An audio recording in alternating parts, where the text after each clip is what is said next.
Hello friends, जय हिंद। आज हम लोग बात करेंगे पॉलिटी के दूसरे सेशन की। फर्स्ट सेशन हम लोग देख चुके हैं 1800। अभी हम लोग चार्टर एक्ट पढ़ रहे हैं और हम लोग पहुंच चुके हैं 1813 तक। ठीक, आज 1833 से देखेंगे। दरअसल हुआ क्या, 2-3 क्लासें मिस हो गई। कल क्लास बनाई, कल शूट की पूरी क्लास, 1 घंटे इधर पढ़ाया। जब उधर जाके पीछे देखा, कैमरा बंद करने गए तो सिर्फ 2 मिनट की ही क्लास बनी। तो लगभग रात 10 बजे क्लास बंद हुई थी। उसके बाद हुआ ये, क्योंकि हमारा नेट प्लान एक्सपायर हो गया, फिर क्लास कल दोबारा नहीं बना पाए। तो चलिए शुरू करते हैं, देखते हैं। ठीक, हम लोग आज बात करेंगे 1833 की, 1853, 1858 और 1892 और 1909। ठीक, तो अभी तक हम लोग देख चुके हैं 13 तक। 13 के बाद आज हम लोग देखेंगे चार्टर एक्ट 1833। 1833 का चार्टर एक्ट।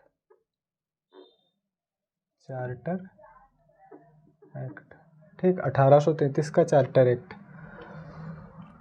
इसमें पहला पॉइंट नोट करो, पहले लिख ही लेते हैं। ठीक है, ये 1833 का चार्टर एक्ट महत्वपूर्ण इसलिए है क्योंकि जो केंद्रीकरण की प्रक्रिया 1773 से शुरू हुई थी वो यहाँ आकर पूरी हो गई। जो यात्रा केंद्रीकरण की 1773 से शुरू हुई थी वो यहाँ आके पूरी हो गई। ठीक है, तो यहाँ क्या हुआ, पहला प्रावधान, उसमें पहले प्रावधान में आपको पता चल जाएगा कि केंद्रीकरण की प्रक्रिया कैसे पूरी हुई। तो पहला प्रावधान लिखिए, इसके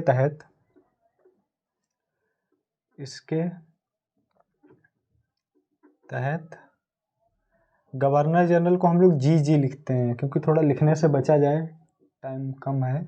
ठीक है, तो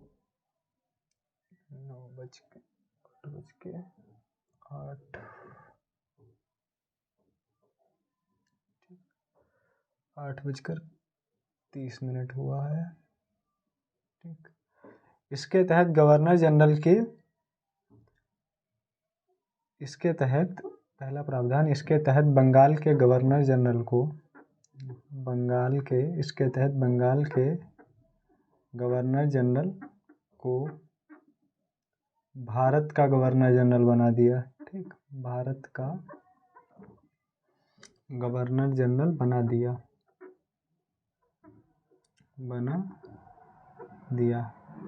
अब यहाँ क्या हुआ कि अब जो बंगाल का गवर्नर जनरल था वो भारत का बन गया, तो सारी विधायी शक्तियाँ जो थीं उसके पास, जो सारी विधायी शक्तियाँ थीं वो गवर्नर जनरल की चली गईं, जो इसके पास आ गईं, भारत के गवर्नर जनरल के पास। अब जो भी कानून बनाएगा और जो पूरे भारत का मालिक कौन बन गया, जो ब्रिटिश भारत था, ब्रिटिश भारत का शासन इसके अंदर आ गया, भारत के गवर्नर जनरल के अंदर। ठीक, तो हुआ क्या, दूसरी लाइन लिखो, दूसरा पॉइंट, इसके तहत केंद्रीकरण की प्रक्रिया को और अधिक मजबूत बनाया गया और मुंबई और मद्रास लिखो, मद्रास और बम्बई तत्कालीन नाम। ठीक, मद्रास और बम्बई प्रेसिडेंसियों की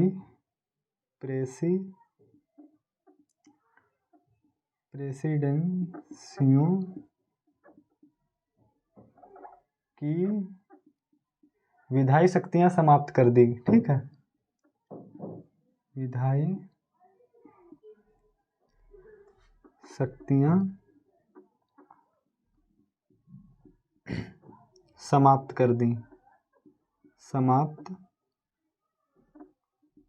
दी। ठीक, मद्रास और बम्बई प्रेसिडेंसियों की विधायी शक्तियां समाप्त कर दें। विधायी मतलब अब यहाँ का भी कानून कौन बनाएगा, भारत का गवर्नर जनरल, क्योंकि अब पूरे भारत का वो गवर्नर जनरल है। तो मद्रास और बम्बई प्रेसिडेंसियों की विधायी शक्तियां समाप्त कर दी और केंद्रीकरण की प्रक्रिया को मजबूती दी गई। ठीक है, यहाँ केंद्रीकरण की प्रक्रिया अपने चरम उत्कर्ष पर पहुंच गई थी। ठीक। और तीसरा पॉइंट लिखो, इसके तहत, तीसरा पॉइंट लिखो, इसके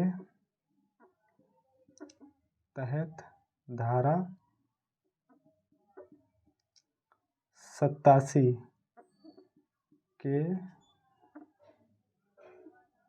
तहत कोई भी किसी भी भारतीय को, इसके तहत धारा 87 के तहत किसी भी भारतीय को धर्म, केवल, आगे केवल लगेगा, ठीक, भारतीय को केवल धर्म, जन्म स्थान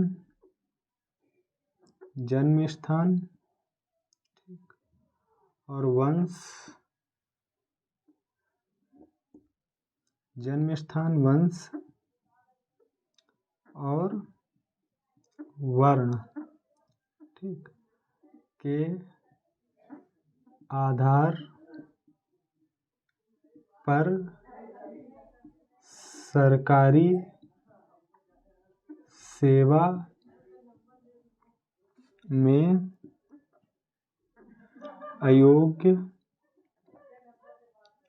अयोग्य नहीं समझा जाएगा, ठीक। इसके तहत धारा 87 के तहत किसी भी भारतीय को केवल धर्म, जन्म स्थान, वंश और वर्ण के आधार पर सरकारी सेवा में अयोग्य नहीं समझा जाएगा, ठीक है।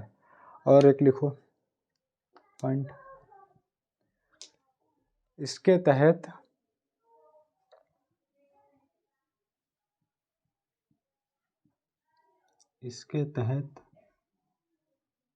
गवर्नर जनरल, ठीक,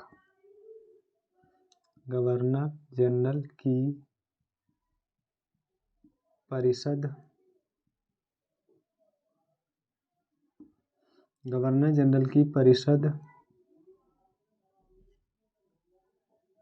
में चौथा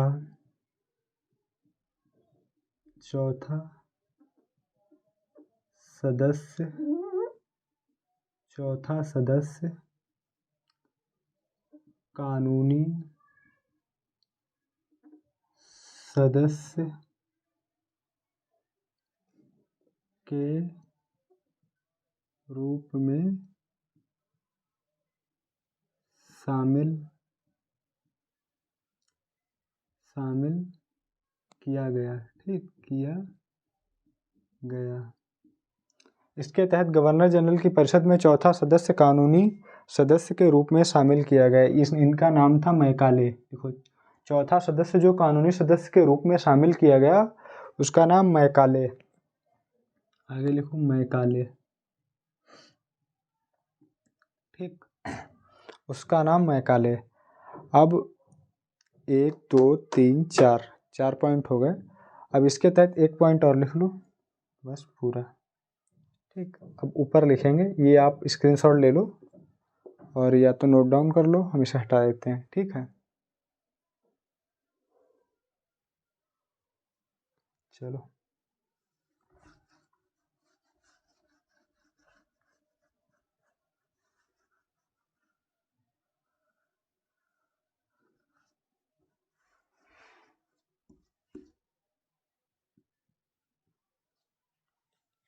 इसके तहत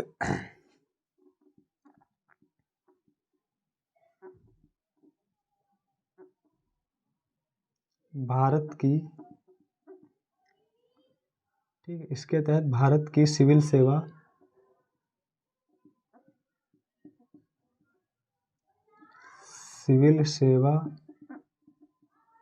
इसके तहत भारत की सिविल सेवा में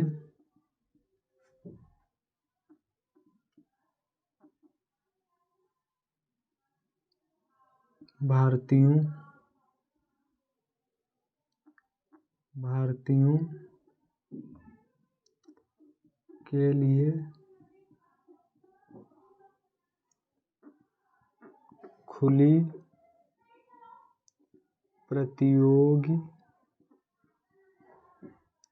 प्रतियोगिता का आयोजन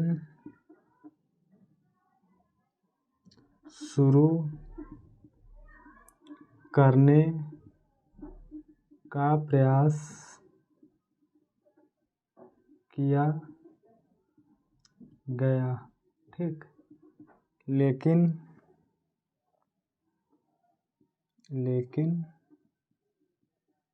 निदेशक मंडल बोर्ड ऑफ डायरेक्टर, लेकिन निदेशक मंडल,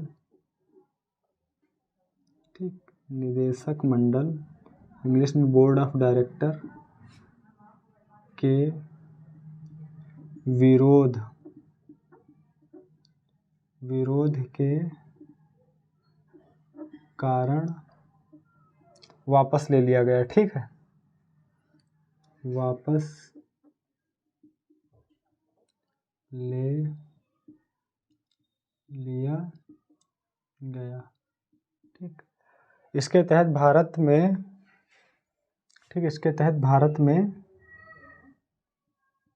सिविल सेवा में भारतीयों के लिए खुली प्रतियोगिता का आयोजन शुरू करने का प्रयास किया गया, लेकिन निदेशक मंडल के विरोध के कारण इसे वापस ले लिया गया। ठीक, विरोध के कारण वापस ले लिया गया।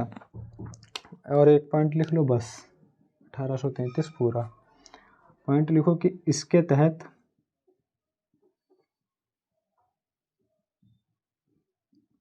पहले बने कानूनों को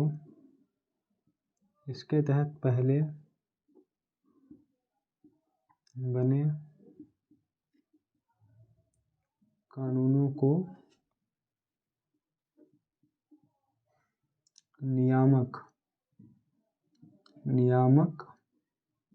मतलब रेगुलेशन, ठीक, कहा गया। ठीक, इसके तहत बाद में बने कानूनों के, ठीक, इसके तहत बाद में बने कानूनों को एक्ट या अधिनियम कहा गया। ठीक, एक्ट, अधिनियम कहा गया,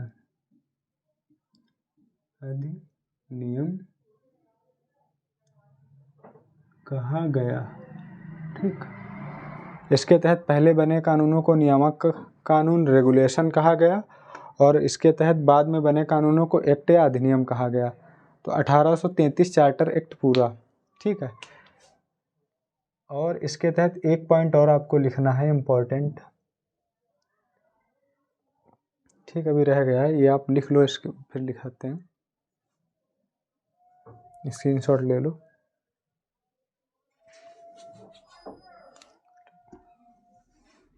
सबसे इम्पोर्टेंट पॉइंट कि इसके तहत कंपनी के राजनीतिक या वाणिज्यिक कार्य समाप्त कर दिए गए। अब यहाँ से कंपनी केवल प्रशासनिक कार्य देखेगी, मतलब कंपनी के दिन लग गए।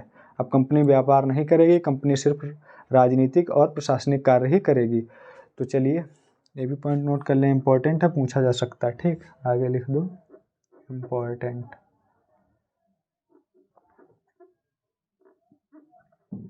इसके तहत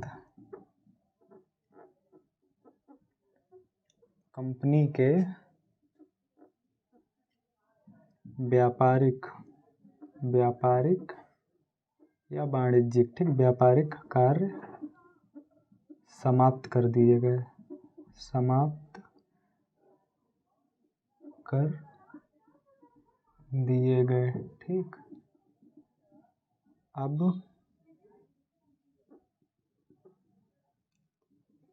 कंपनी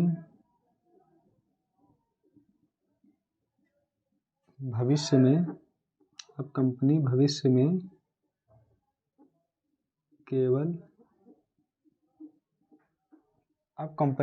में केवल प्रशासनिक या राजनीतिक कार्य करेगी, केवल राजनीतिक या प्रशासनिक, ठीक, राजनीतिक या प्रशासनिक कार्य करेगी, ठीक। अब कंपनी भविष्य में केवल राजनीतिक या प्रशासनिक कार्य करेगी, यहाँ से मतलब कंपनी अब केवल एक राजनीतिक या प्रशासनिक कंपनी बन के रह गई। अब कंपनी के व्यापारिक कार्य समाप्त हो गए, क्योंकि इसने बहुत ज़्यादा फायदा भी उठाया और ब्रिटिश सरकार पे एक दबाव था, वहाँ के व्यापारियों ने दबाव बना रखा था कि कंपनी का शासन है, कंपनी व्यापार कर रही है तो एडवांटेज ज़्यादा ले रही है, क्योंकि उसके पास एडवांटेज था कि वो प्रशासन को खुद मैनेज कर रही थी। तो जब जाहिर सी बात है, जब प्रशासन खुद के हाथ में होगा और खुद हम व्यापार करेंगे तो अपने लिए सहूलियत थोड़ी ज़्यादा देंगे, तो इसलिए कंपनी को फ़ायदा ज़्यादा हो रहा था, बाकी व्यापारी परेशान थे। तो और यहाँ से कंपनी का जो एकाधिकार था वो चाय चीन मतलब चीन देश और चाय पे जो रह गया था वो पूरी तरह समाप्त हो गया, ठीक है। तो सारे इम्पोर्टेंट पॉइंट हो गए हैं। अब हम लोग देखेंगे 1853, आप लोग इसका स्क्रीनशॉट या नोट डाउन कर लें, ठीक है। अब हम लोग देखेंगे 1853।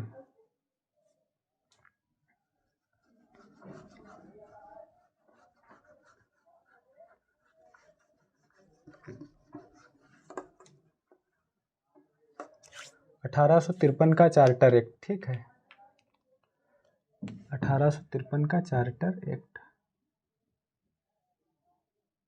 53, ठीक। इस एक्ट हमने आप लोगों को बताया था पहली क्लास में कि 1773 से और 1853, ठीक, और एक 1858 से 1947, ठीक। यहाँ ताज, ये वाला जो है नीचे, यहाँ ताज मतलब राज का, यहाँ ताज, और यहाँ कंपनी ने शासन किया, ठीक। तो कंपनी के शासन की श्रृंखला में 1853 लास्ट चार्टर एक्ट था, ठीक है। इसके बाद हम लोग जो भी कानून बनेंगे या जो भी शासन होगा वो कहाँ होगा, ताज कंपनी करेगी, वो क्राउन राजा करेगा सीधे, ठीक है, ताज करेगी। तो हम लोग ये लास्ट वाला देखते हैं, चार्टर एक्ट, तो इसीलिए ये लास्ट, इसे चार्टर एक्ट बोला गया। और इसमें समय की निर्धारता नहीं थी, हर एक चार्टर एक्ट में एक टाइम था कि 20 साल बाद 20 साल बाद 20 साल बाद, लेकिन यहाँ समय की कोई निर्धारता नहीं थी। मतलब साफ था कि जब चाहेगी ब्रिटिश सरकार शासन अपने हाथ में ले लेगी, ठीक है। तो इसके प्रावधान भी देख लेते हैं, लिखो। इससे पहले क्या होता था कि कंपनी की जो गवर्नर जनरल था उसकी जो काउंसिलिंग थी वही कानून बनाती थी, वही कानून लागू करती थी। मतलब कार्यपालिका, विधायिका, लेजिस्लेटिव और एग्जीक्यूटिव, लेजिस्लेटिव विधायिका, एग्जीक्यूटिव कार्यपालिका, दोनों काम वही करती थी। लेकिन इस एक्ट के तहत पहले यही हुआ कि दोनों के दो भाग हो गए, गवर्नर जनरल परिषद के दो भाग कर दिए गए, एक कानून बनाएगी, एक लागू करेगी। कानून बनाएगी विधायिका लेजिस्लेटिव, लागू करेगी कार्यपालिका एग्जीक्यूटिव, ठीक। तो चलिए लिखो। इससे पहले गवर्नर जनरल की परिषद कानून बनाती और वही कानून लागू करती थी। लेकिन इस एक्ट के तहत, इस एक्ट के तहत गवर्नर जनरल की काउंसिल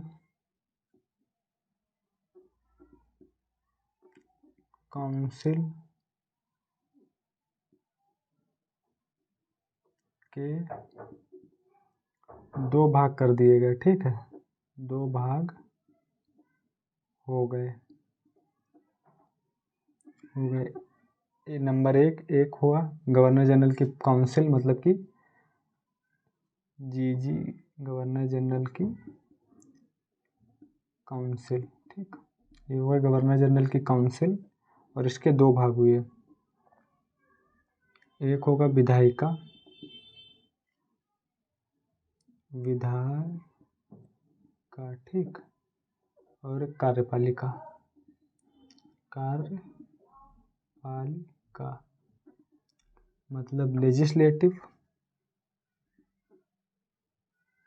लेजिस्लेटिव,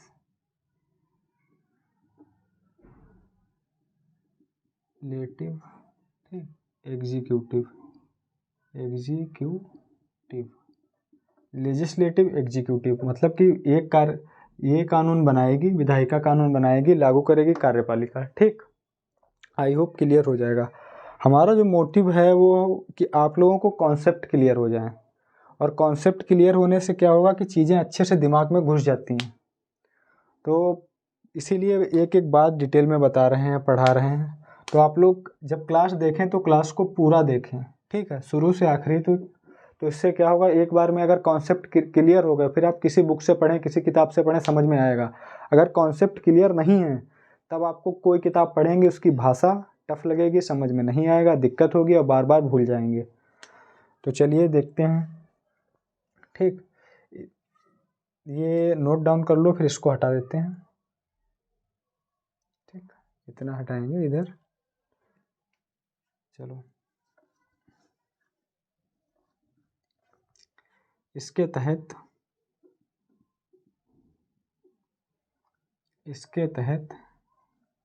6 नए पार्षद जोड़े गए, ठीक है, 6 नए पार्षद जोड़े गए। इसके तहत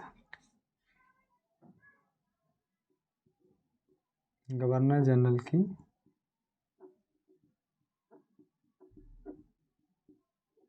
काउंसिल में, ठीक है, 6 नए पार्षद जोड़े गए।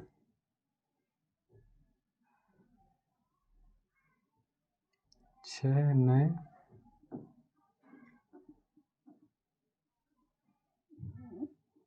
पार्षद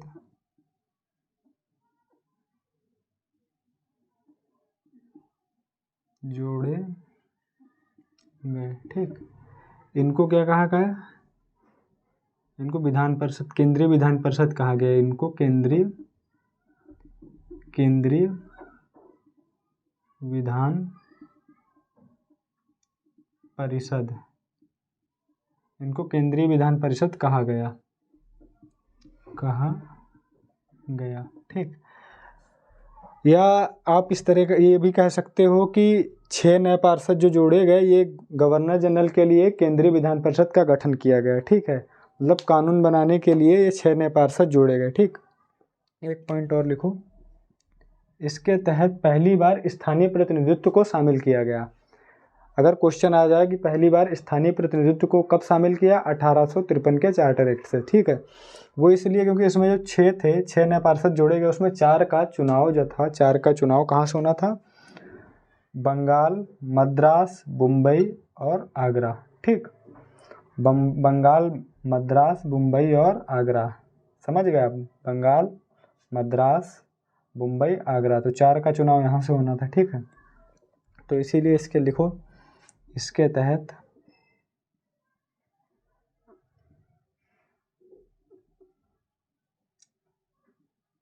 पहली बार स्थानीय प्रतिनिधित्व दिया गया, ठीक है, प्रतिनिधित्व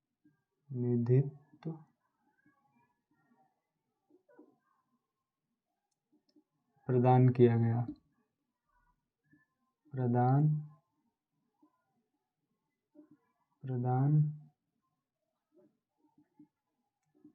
किया गया, ठीक। केंद्रीय विधान परिषद कहा गया, इसके तहत पहली बार स्थानीय प्रतिनिधित्व प्रदान किया गया, ठीक है। 6 नए पार्षद जोड़े गए, उन्हें विधान परिषद, केंद्रीय विधान परिषद कहा गया। इसके तहत पहली बार स्थानीय प्रतिनिधित्व शामिल किया गया, ठीक। अब आप लोग इसका स्क्रीनशॉट ले लें, ठीक।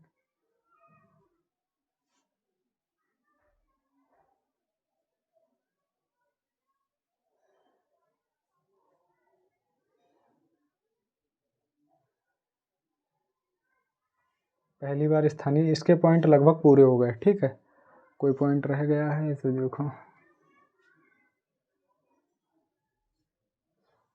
देखो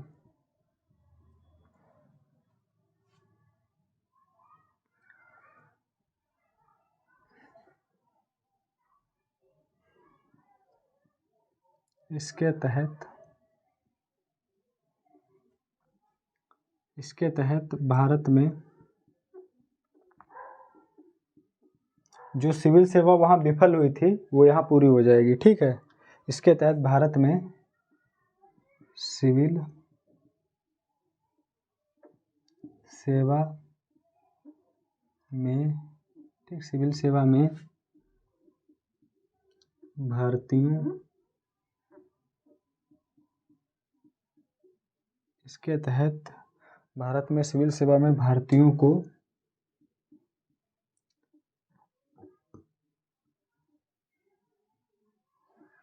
भर्ती या चयन, ठीक, भर्ती या चयन के लिए, भर्ती या चयन के लिए खुली प्रतियोगिता का आयोजन किया गया। ठीक, खुली प्रतियोगिता का आयोजन किया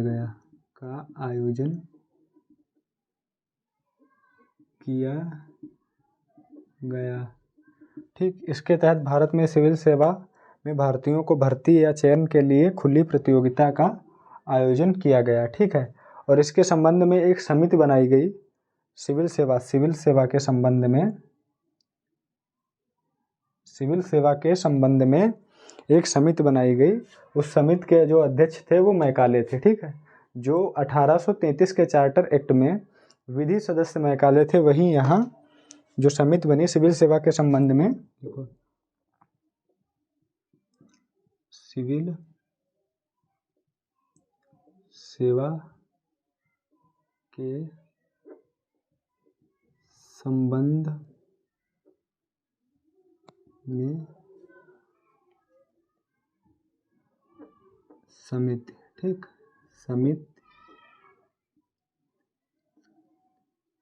अध्यक्ष कौन थे? मैकाले। ठीक, अध्यक्ष मैकाले। आप लोग इसे नोट डाउन कर लें, स्क्रीनशॉट ले लें, जो करना है कर लें। ठीक,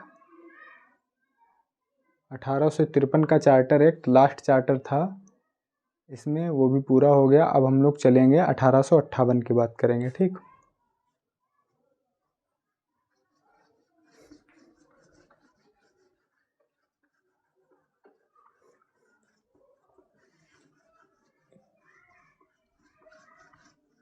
अब 1858 यहाँ से क्या हुआ कि शासन करने की धुरी बदल गई, कंपनी बाहर। ठीक है, कंपनी किस्मत खराब थी, कंपनी बाहर हो गई और यहाँ से आ गए सीधे ब्रिटिश क्राउन का शासन शुरू हो गया। तो 1858 का भारत परिषद अधिनियम, अब चार्टर की जगह हम लोग पढ़ेंगे भारत परिषद अधिनियम। ठीक, भारत परिषद अधिनियम, भारत परिषद अधिनियम 1858 का भारत परिषद अधिनियम। ठीक, अब इसके तहत क्या हुआ, इससे पहले 1857 में एक क्रांति हुई। ठीक है, जिसे भारत का पहला स्वतंत्रता संग्राम भी कहा जाता है। और भारत का पहला स्वतंत्रता संग्राम नाम देने वाले थे वीर सावरकर जी। ठीक है, वीर सावरकर जी ने बोला था कि ये भारत का पहला स्वतंत्रता संग्राम है 1857 की क्रांति को। इसे कुछ लोग सिपाही विद्रोह भी कहते हैं।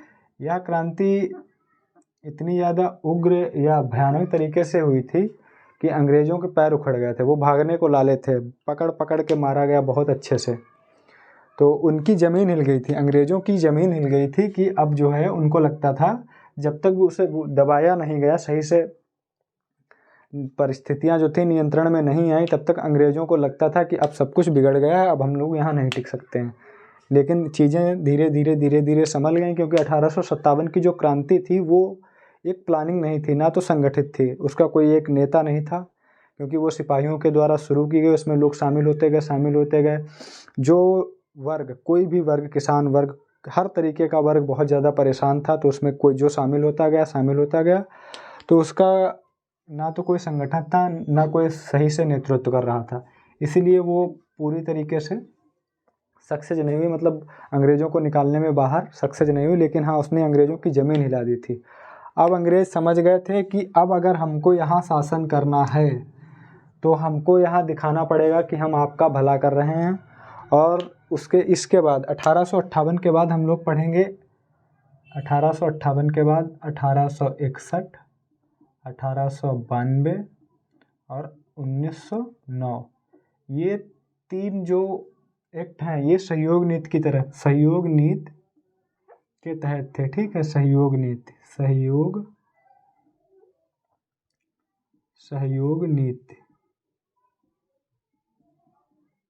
ठीक है, यहाँ से उनका मोटिव ये हो गया कि अब भारतीयों को लेके चलो, मतलब उनके थोड़ा थोड़ा लॉलीपॉप दिखाते रहो, वो हमारे साथ रहें। तो वो सहयोग नीति का दिखावा कर दिया कि उन्हें पता था कि अब हम भारतीयों के बगैर यहाँ शासन नहीं कर सकते हैं, क्योंकि रोज़ किसी को आप डेली पुश करोगे ना तो रिएक्ट तो करेगा। वही रिएक्ट 1857 की क्रांति में था।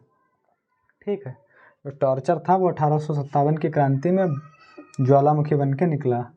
तो हम लोग देखेंगे इसके बाद 1858, तो इसके तहत पहली लाइन हम लोग लिखेंगे कि भारत का शासन अब ब्रिटिश ताज के अधीन चला गया। ठीक है, इसके तहत देखो, इसके तहत भारत का शासन ब्रिटिश ताज के अधीन चला गया, ब्रिटिश ताज के अधीन। ठीक, भारत का शासन ब्रिटिश ताज के अधीन। और अब यहाँ की जो कंट्री ऑफ हेड थी जो, ठीक है, जो यहाँ की हेड थी वो बन गई, कौन बन गई? हेड ऑफ कंट्री बनी महारानी विक्टोरिया। ठीक है, तो अब जो भारत की हेड थी, हेड ऑफ कंट्री मतलब महारानी विक्टोरिया। अब महारानी विक्टोरिया यहाँ की रानी मेन मुख्य बन गई। ठीक, तो 1800 मतलब नवंबर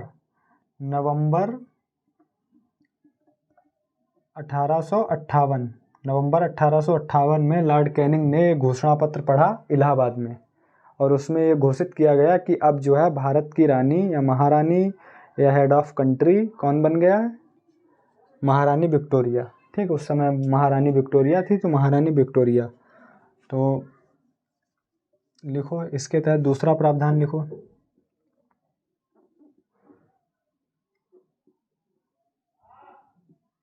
इसके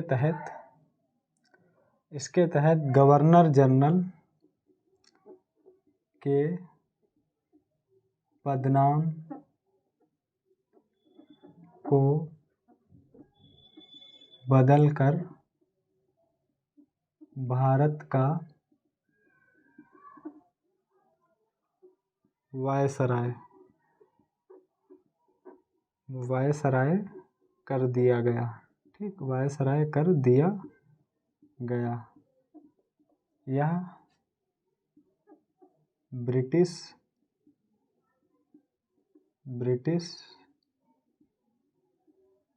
ताज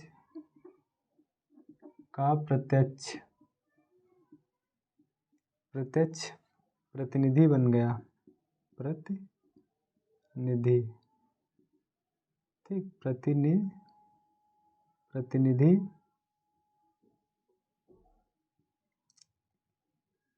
बन गया। वायसराय मतलब वॉइस ऑफ रॉयल मतलब राजा की आवाज़। ठीक है, इसे समझो, जो ताज था, ताज की आवाज़, वॉइस ऑफ रॉयल। ठीक है, इसीलिए इसे वायसराय बोला गया। ठीक है, वायसराय बन गया। अब ये यहाँ ब्रिटिश ताज का प्रत्यक्ष प्रतिनिधि था। ठीक है, तो अब ताज के अधीन शासन था। दूसरी लाइन लिखो, गवर्नर जनरल के पदनाम को बदलकर भारत का वायसराय कर दिया गया। ठीक, अब लिखो यहाँ दूसरी लाइन कि नियंत्रण बोर्ड और निदेशक बोर्ड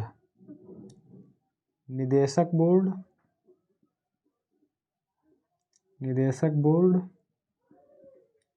और नियंत्रण बोर्ड।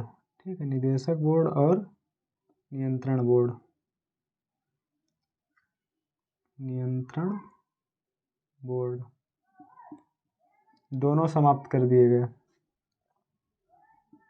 दोनों को समाप्त कर दिया गया,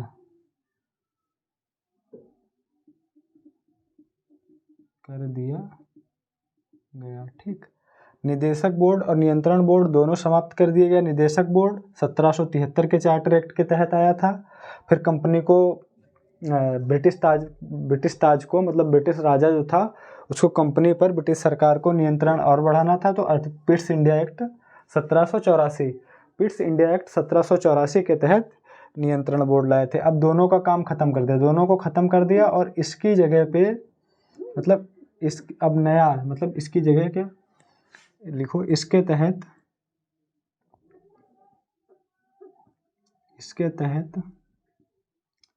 एक नए पद, भारत का सचिव, भारत का राज्य सचिव, भारत का राज्य सचिव, भारत का राज्य सचिव पद का सृजन किया। ठीक, पद का सृजन किया। ठीक, इसके तहत एक नए पद भारत का राज्य सचिव पद का सृजन किया। ठीक है, तो जिसमें भारतीय प्रशासन की संपूर्ण शक्ति निहित थी। अब जो इसमें थी, इसमें भारत का जो राज्य सचिव था, इसमें देखो इसमें भारतीय प्रशासन की संपूर्ण शक्ति निहित थी, संपूर्ण शक्ति निहित थी। ठीक, भारत का राज्य सचिव, इसमें प्रशासन की, मतलब भारत के प्रशासन की संपूर्ण शक्ति निहित थी। यहाँ पर लिख देना भारत के प्रशासन की संपूर्ण शक्ति निहित थी। और ये उत्तरदायी था कहाँ, ब्रिटिश संसद के प्रति। जो भारत का राज्य सचिव था, ये ब्रिटिश संसद के प्रति उत्तरदायी था, क्योंकि ये ब्रिटिश कैबिनेट का सदस्य था। मतलब ऐसे समझो कि भारत सरकार का जो है, भारत सरकार की जो संसद है उसका कोई सदस्य है। ठीक है, दरअसल ब्रिटेन है, अमेरिका है, यहाँ मंत्रियों को सचिव बोला जाता है। जैसे अब चले जाओ वहाँ, अपने यहाँ रक्षा मंत्रालय है। ठीक, तो रक्षा मंत्री हैं। वहाँ क्या है, वहाँ डिफेंस सेक्रेटरी है अमेरिका में, सुरक्षा सचिव। ठीक है, तो वहाँ भी मतलब रक्षा सचिव। यहाँ क्या है, तो यहाँ भी वही है, सेम सचिव। तो ऐसे समझिए कि आज से पहले, आप बिल्कुल बेसिक से समझिए कि आज से पहले समझ लो कि शिक्षा मंत्रालय नहीं था। ठीक है, अभी उसका नाम बदल के किया गया, पहले मानव संसाधन विकास मंत्रालय था। ठीक, मानव संसाधन विकास मंत्रालय को शिक्षा मंत्रालय बना दिया। मान लो कि शिक्षा मंत्रालय एक अलग से मंत्रालय बना दिया जाए। ठीक, शिक्षा मंत्रालय एक अलग से मंत्रालय बनाया गया, तो उसके लिए एक मंत्री भी होगा, तो उसके लिए एक मंत्री भी बनाया जाएगा। और वो मंत्री जो अपने कार्य करेगा वो कहाँ के लिए उत्तरदायी होगा, संसद के लिए। सेम कंडीशन यहाँ है, जो ये अपने कार्यों के लिए उत्तरदायी था भारत, मतलब ब्रिटेन की कैबिनेट के लिए, जो ब्रिटेन की संसद थी उसके लिए ये उत्तरदायी था। ठीक है, इसमें संपूर्ण प्रशासन की शक्तियाँ निहित थीं और इसके लिए एक परिषद बनाई गई, और उस परिषद 15 सदस्य थे। उस परिषद में जो इसकी सहायता के लिए परिषद बनाई गई, उसमें 15 सदस्य थे। तो आप लोग इसे नोट डाउन कर लें या हटा लें, मतलब कि स्क्रीनशॉट ले लें। ठीक है, अब हम लोग बात करेंगे 61 की। ठीक,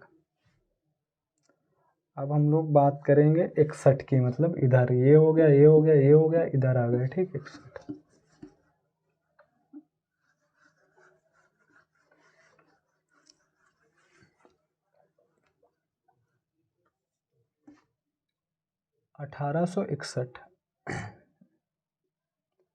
1861 हम बता चुके हैं अभी कि सहयोग नीति के तहत 3 एक्ट आए, 61, 92 और 1909। ठीक है, तो इसमें ब्रिटिश समझ गए थे कि हमको जो है भारतीयों को लेके चलना पड़ेगा। तो सबसे पहली लाइन हम लोग ऐसे ही लिखेंगे, लिखो तो सबसे पहली लाइन लिखी जाएगी कि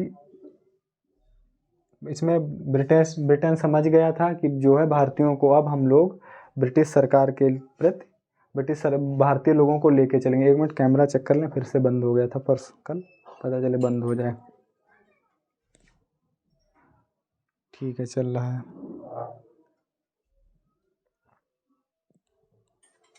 अब यहाँ जो हम लोग लाइन लिखेंगे वो लिखेंगे, पहली लाइन से आपको पता लग जाएगा कि उन्होंने भारतीयों को शामिल किया या नहीं। ठीक है, तो लिखो, इसके तहत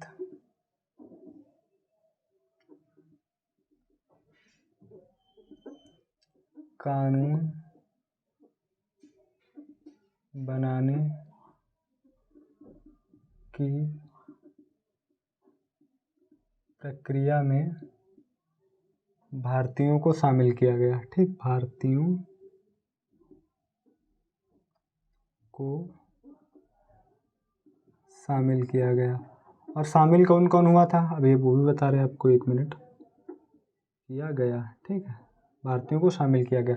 शामिल बनारस के राजा, पटियाला के महाराजा और सर दिनकर राव, ये 3 लोग शामिल किए गए। बनारस के राजा, पटियाला के महाराजा और सर दिनकर राव। ठीक है, ये 3 लोग शामिल किए गए। इसके तहत कानून बनाने की प्रक्रिया में भारतीयों को शामिल किया गया। और लिखो, इसके तहत मद्रास और बम्बई, ठीक, मद्रास और बम्बई को विधायी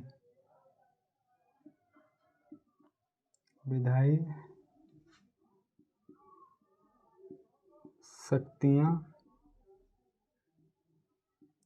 पुनः देकर विकेंद्रीकरण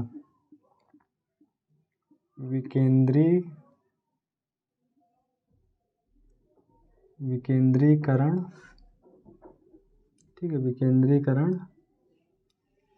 की प्रक्रिया शुरू करी गई। ठीक, शुरू की गई।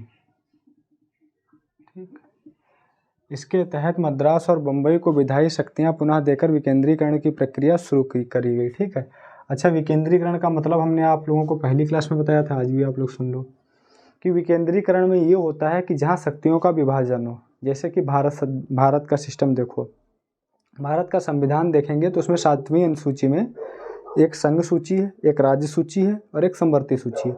संघ सूची पर केंद्र सरकार बनाएगा, राज्य सूची पर राज्य सरकार बनाएगा, समवर्ती सूची पर दोनों बनाएंगे। लेकिन क्या होगा कि जब भिड़ेंगे तो संघ का मतलब केंद्र सरकार का हावी हो जाएगा उस पर। ठीक, कानून राज्य सूची पर।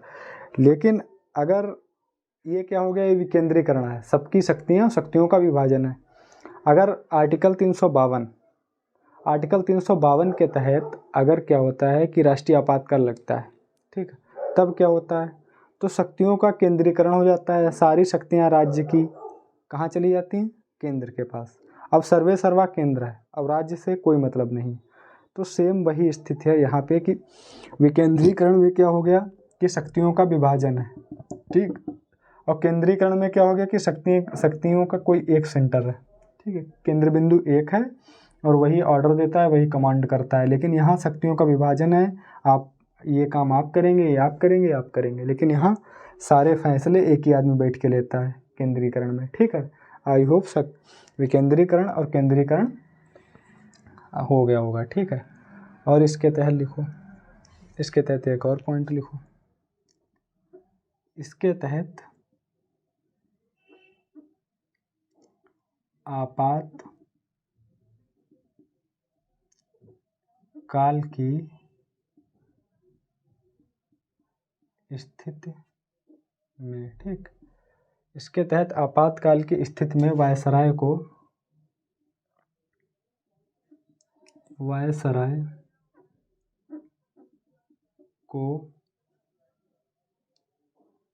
परिषद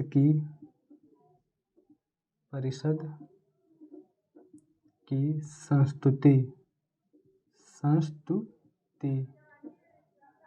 के बिना अध्यादेश, ठीक, संस्तुति के बिना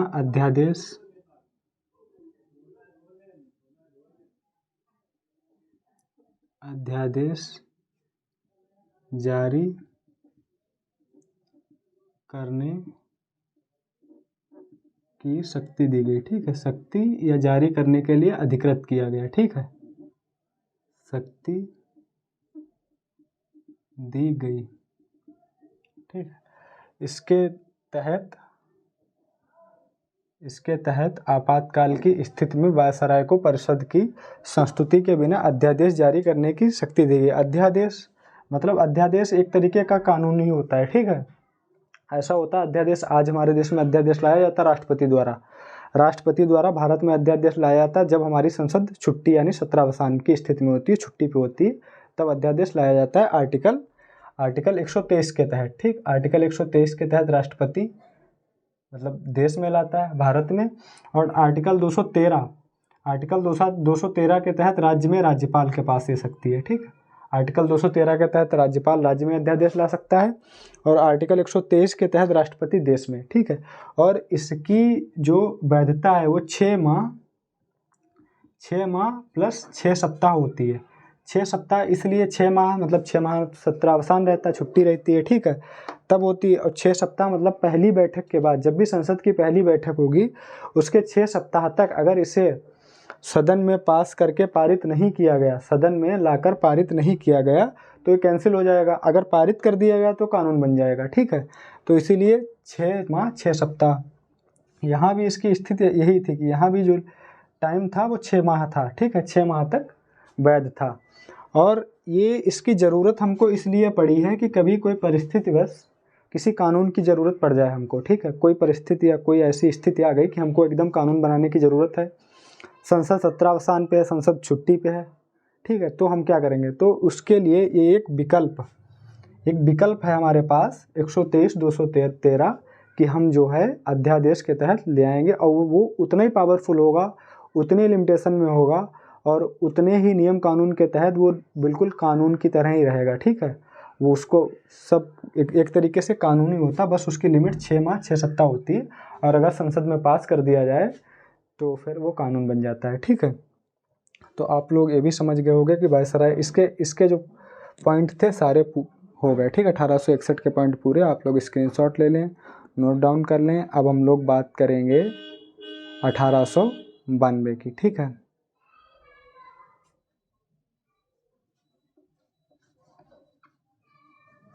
अठारह से पहले भारत में एक महत्वपूर्ण घटना हुई थी, ठीक है। वो महत्वपूर्ण घटना क्या थी? 1892 से पहले 1885 भारत के इतिहास के लिए एक बहुत, जो 1885 सन है वो अहम है, बहुत महत्वपूर्ण है भारत के इतिहास में। 1885 को भारतीय राष्ट्रीय कांग्रेस की स्थापना की गई, ठीक है। 1885 को भारतीय राष्ट्रीय कांग्रेस की स्थापना की गई। 1892, अब हम लोग देखेंगे 1892 का भारत परिषद अधिनियम, ठीक है।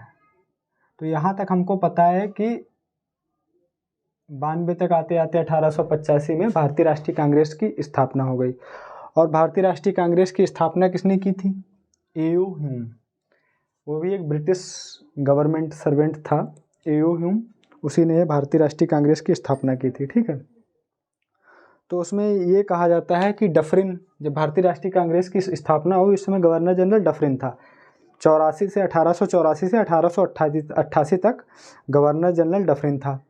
तो डफरिन बड़ा होशियार पुरुष था, उसे पता था जो ए.ओ. ह्यूम थे, ए.ओ. ह्यूम मतलब जिन्होंने भारतीय राष्ट्रीय कांग्रेस की स्थापना की थी, और उसमें भारतीय भी शामिल थे बहुत ज़्यादा, ठीक है, लेकिन जो मुख्य हैं वो यही बताए जाते हैं। तो ये कहा जाता है कि लाला लाजपत राय ने एक सिद्धांत दिया था कि सेफ्टी वॉल्व, तो डफरिन समझता था कि हमारा एक सेफ्टी वॉल्व बैठा है, ठीक है, ए.ओ. ह्यूम, तो वो इनको धीरे धीरे कंट्रोल करता रहेगा, स्थिति को बिगड़ने नहीं देगा। और उसके डफरिन के बाद आ जाते हैं लेंसडाउन। डफरिन के बाद गवर्नर जनरल लेंसडाउन बनता। जब भारत परिषद अधिनियम आता है तो गवर्नर जनरल लेंसडाउन होता है, ठीक है, लॉर्ड लेंसडाउन, ठीक, हम सब लोग जानते होंगे। ये भी होशियार था। तो उस समय क्या हुआ था, जब भारतीय राष्ट्रीय कांग्रेस की स्थापना हुई तो उसमें जो दक्ष कुशल लोग थे वो मांग करने लगे कि हमारा प्रतिनिधित्व बढ़ाया जाए, हमको मौका दिया जाए। और तो उसके लिए अब ये दोनों होशियार पुरुषों ने क्या किया कि कहा हाँ ठीक तुम कह रहे हो तो हम सुन लेते हैं, लेकिन चलो देखते हैं कैसे सुने इनको।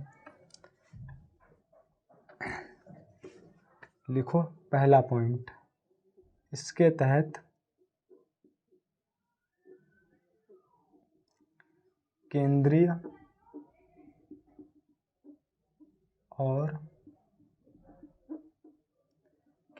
और प्रांतीय, ठीक, विधान परिषद, इसके तहत केंद्रीय और प्रांतीय विधान परिषद में गैर सरकारी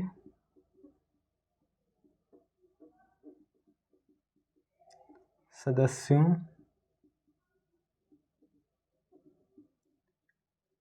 की संख्या बढ़ा दी गई, ठीक। लेकिन बहुमत इनका नहीं था, लेकिन बहुमत सरकारी सदस्यों का था, ठीक है। लेकिन बहुमत सरकारी सदस्यों का था, सरकारी सदस्यों का था, ठीक है। इनका हाल वही था जो गैर सरकारी सदस्य हैं, गैर सरकारी सदस्य वही भारतीय, सरकारी सदस्य तो अंग्रेज थे। इनका हाल वही था कि खेत में जब फसल बचाने के लिए पुतला बना के खड़ा किया जाता है, वो उसे देख के सिर्फ डरते हैं जानवर, लेकिन अगर उससे परिचित हो जाते हैं तो कोई काम का नहीं रहता है। सेम कंडीशन इनकी थी। बस हम लोगों को जो यहाँ सफलता मिली कि अंग्रेज़ों के दिमाग में, उनके जहन में हम लोग घुस गए थे कि तुमको हमारे लिए कुछ करना है, भले दिखावा में, लेकिन उनके जहन में ये चीज़ आ गई थी कि हमको कुछ इनके लिए करना पड़ेगा। बस ये चीज़ हम लोगों के लिए पॉजिटिव थी। बाकी यहाँ से उन्होंने हमको कुछ नहीं दिया। ये इस जो 1892 का भारत शासन अधिनियम है, इसकी बड़ी आलोचना हुई थी, ठीक है। और दूसरा उन्होंने क्या किया, बहुमत सरकारी सदस्यों का था। दूसरा उन्होंने क्या किया कि यहाँ भी इन्होंने चालाकी दिखाई, इस पॉइंट पे भी लिखो, इसके तहत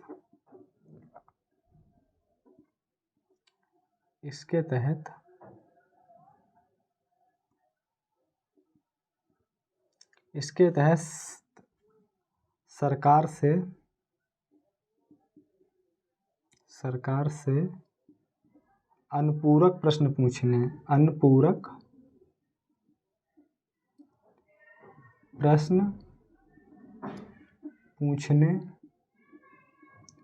और वार्षिक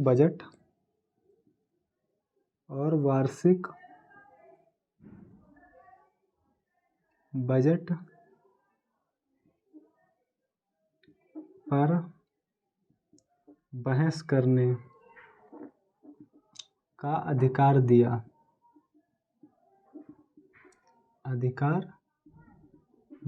ठीक है। तो अनुपूरक प्रश्न का मतलब ये होता है कि हमको जो उत्तर मिलता है उस उत्तर के जवाब में हम उनसे क्वेश्चन नहीं कर सकते। जैसे हमने पूछा आप कहाँ गए थे, उन्होंने कहा दिल्ली। हमने पूछा कहाँ के लिए गए थे, उन्होंने कहा, मतलब इसका कोई अधिकार नहीं हमारे पास कि वो इसका जवाब दें, ठीक है। तो वही स्थिति थी कि हमको ज़रूरी नहीं कि इसका आंसर मिलेगा, कोई ज़रूरी नहीं। तो ये भी मतलब बेकाम का ही था। तो वार्षिक बजट पर भी मतलब हम लोग मतदान नहीं कर सकते थे। यहाँ भी क्या स्थिति थी कि हम लोग मतदान नहीं कर सकते थे, बहस कर सकते थे केवल। तो पूरक प्रश्न अभी हम बताएंगे, पूरक प्रश्न पे क्या हुआ, पूरक प्रश्न किसे कहते हैं, उस पर भी चर्चा करेंगे। तो ये 2 पॉइंट आप लोग देख लीजिए। इसके तहत केंद्रीय और सरकार से प्रश्न पूछने, और इसके तहत एक पॉइंट और लिखूं, इसके तहत इसकी सबसे महत्वपूर्ण विशेषता लिखो, इसकी सबसे महत्वपूर्ण विशेषता, इसकी सबसे महत्वपूर्ण विशेषता क्या थी? इसकी सबसे महत्वपूर्ण विशेषता निर्वाचन पद्धति, ठीक, निर्वाचन पद्धति का आरंभ होना, निर्वाचन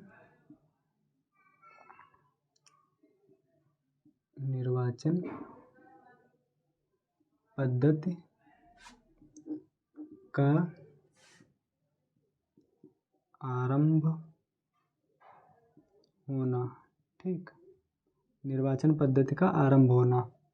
दरअसल इस एक्ट में कहीं भी चुनाव का नाम नहीं लिया गया, चुनाव का कोई भी चुनाव का नाम नहीं था, निर्वाचन पद्धति का आरंभ होना बताया गया।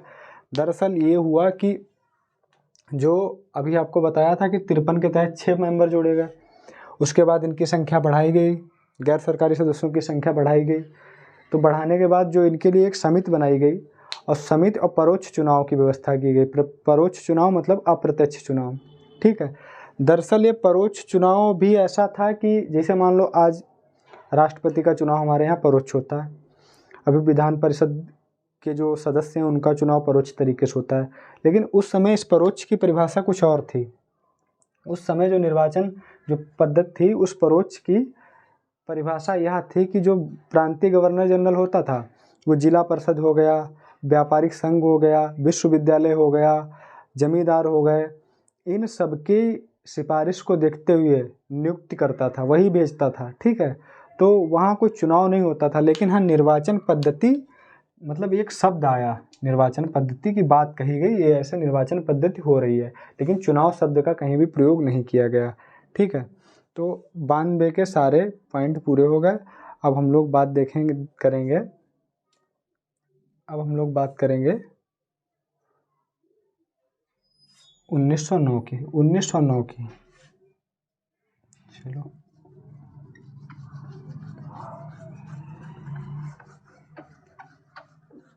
अब 1909 का भारत परिषद अधिनियम,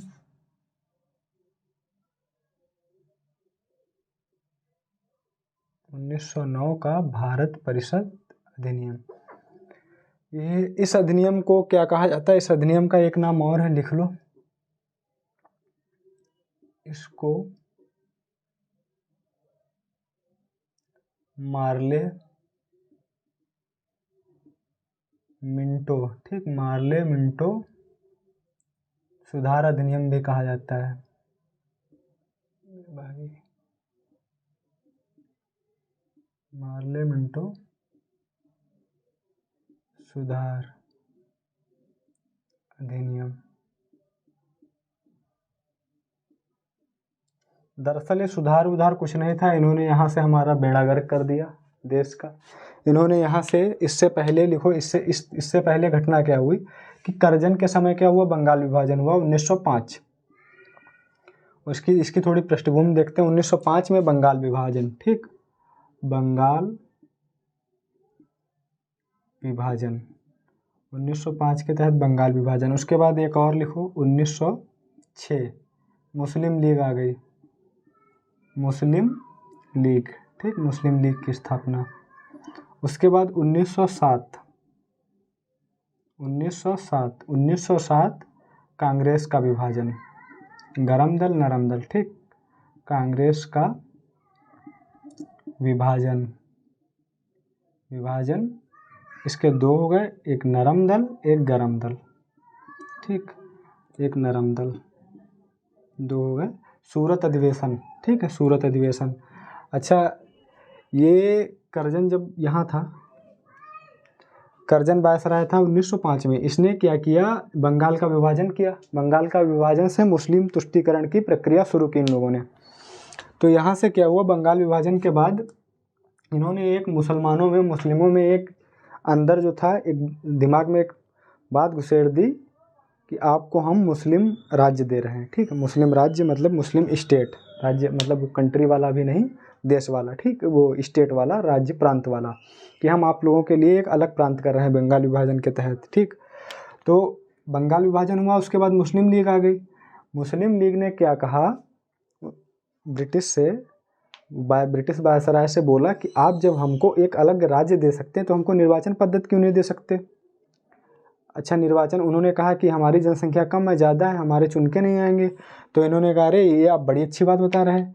अच्छा ये इनके काम की बात थी। जो ब्रिटिश अधिनियम थे, ब्रिटिश ताज था, जो ब्रिटिश ताज का प्रतिनिधि वायसराय, उसको ये बात काम की लगी। उसने कहा जो मुस्लिम तुष्टीकरण की प्रक्रिया है, मुस्लिम तुष्टीकरण की प्रक्रिया में ये एक मतलब और सोने पे सुहागा हो गया, ठीक है। तो उसने कहा हम तो ज़रूर ऐसा करेंगे, आपको हम अलग निर्वाचन पद्धति दे देंगे, ठीक है।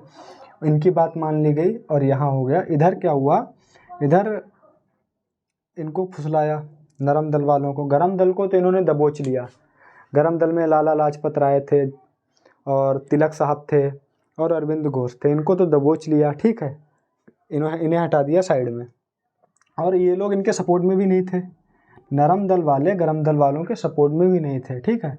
तो हुआ क्या, इनको बताया कि हम आपको एक प्रतिनिधि बनाएंगे, प्रतिनिधि सरकार की व्यवस्था करेंगे और हम आपके साथ हैं। ब्रिटिश सरकार ने दिखाया नरम दल वालों को, नरम दल कांग्रेस के जो नेता थे उनको दिखाया कि हम आपके साथ हैं। अच्छा ये उस टाइम की सच बात है कि नरम दल जो था वो उस समय उस सरकार, ब्रिटिश सरकार के झांसे में आ गया, फंस गया उनके जाल में, ठीक है। उन्होंने कहा वाह आप हमारे लिए जो है प्रतिनिधि सरकार की व्यवस्था करेंगे, हम आपका सहयोग करेंगे, ठीक। तो उन्होंने जो खेल खेला, इनको कब्जे में ले लिया, यहाँ मुस्लिम कब्जे में ले लिया, यहाँ ये हो गया, ठीक। इनको साइड में कर दिया, ठीक। तो इसकी पृष्ठभूमि कुछ यहीं से निर्धारित होती है। अब हम लोग देखेंगे क्या होता है, ठीक। जो इन्होंने बताया कि हम तुमको प्रतिनिधि व्यवस्था शामिल करेंगे, तो यहाँ पहला पॉइंट हम लोग वही नोट करेंगे, ठीक है। लिखो,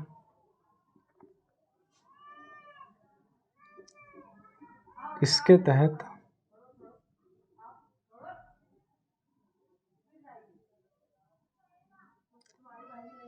इसके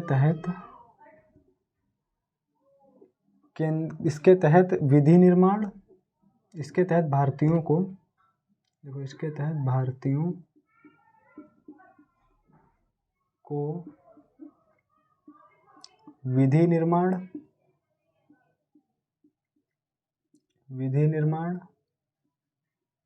और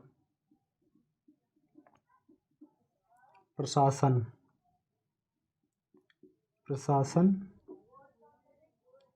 दोनों में प्रतिनिधित्व दिया गया, ठीक। जो नरम दल वालों से बोली थी प्रतिनिधित्व की बात, वो इस पॉइंट में इन्होंने पूरी क्या दिखावा है, सिर्फ कोई प्रतिनिधित्व नहीं, प्रतिनिधित्व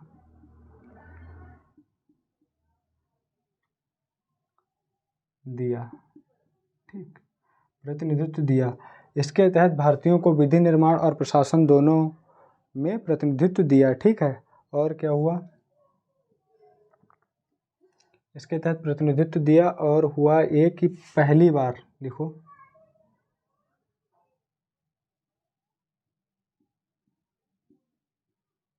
पहली बार वायसराय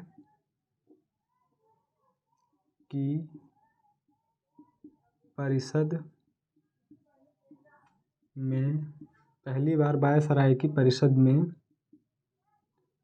किसी भारतीय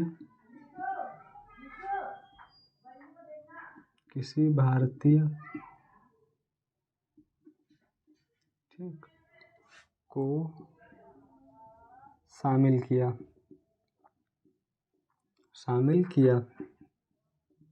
और जो पहले भारतीय शामिल हुए वो विधि सदस्य के रूप में शामिल हुए, उनका नाम था सत्येंद्र प्रसाद सिन्हा, ठीक है। तो लिखो, परिषद, वायसराय की परिषद में वायसराय की परिषद में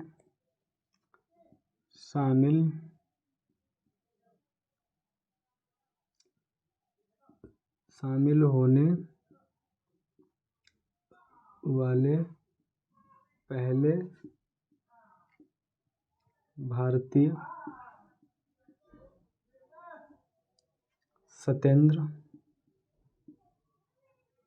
सत्येंद्र प्रसाद सिन्हा, ठीक, सिन्हा, सत्येंद्र प्रसाद सिन्हा, और विधि सदस्य के रूप में लिखो, विधि सदस्य के रूप में, ठीक है। तो पहली बार वायसराय की परिषद में किसी भारतीय को शामिल किया गया। वायसराय की परिषद में शामिल होने वाले पहले भारतीय सत्येंद्र प्रसाद सिन्हा विधि सदस्य के रूप में, ठीक है।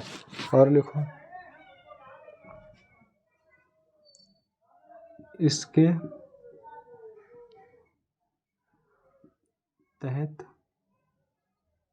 तहत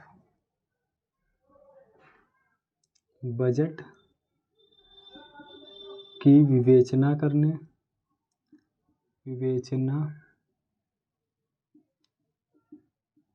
ठीक, इसके तहत बजट की विवेचना करने और पूरक प्रश्न पूछने,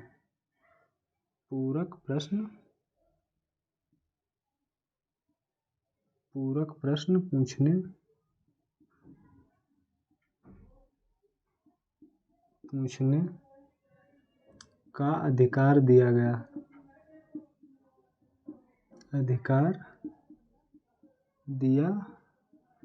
ठीक।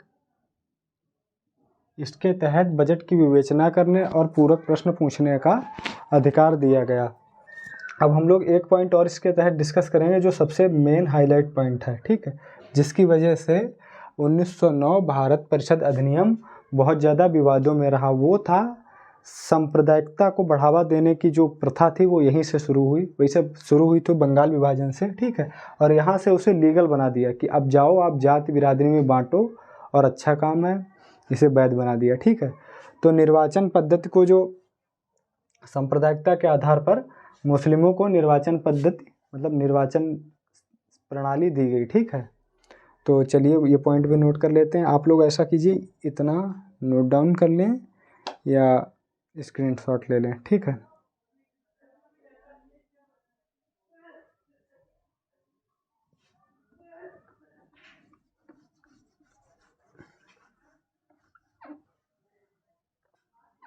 सबसे हाईलाइट पॉइंट और सबसे ज़्यादा क्वेश्चन बनने वाला, सबसे ज़्यादा मतलब यही पूछा जाता है, ठीक है। तो लिखो, इसके तहत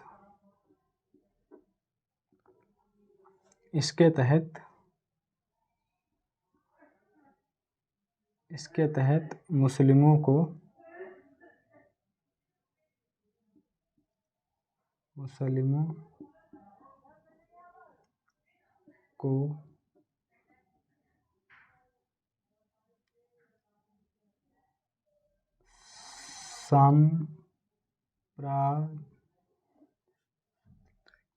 सांप्रदायिकता, ठीक, इसके तहत सांप्रदायिकता,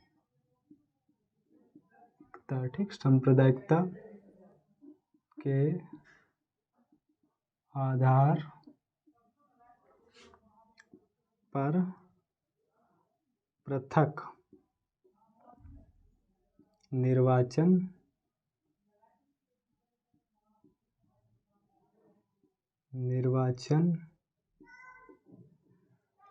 प्रणाली